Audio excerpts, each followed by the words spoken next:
За да планираме съобщения с Callbell, първо трябва да отидем в секцията за съобщения. След това ще изберем контакта, на който искаме да планираме автоматични съобщения. И веднага натискаме бутона за добавяне на напомняне, избираме определена дата или в противен случай избираме персонализиран вариант. Тук, в този раздел, също ще можем да добавим дата и час по много по-специфичен начин и след това в това поле отдолу можем да добавим бележка за друг човек от екипа. Помни, че също така можеш да отбележиш този човек, за да получи известие при изпращането на бележката.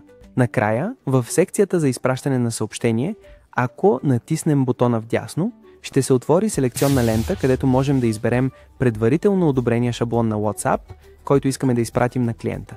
След като напомнянето се активира, не забравяйте да попълните полето с променливата и да натиснете запазване. Така ще можете да планирате съобщения с Callbell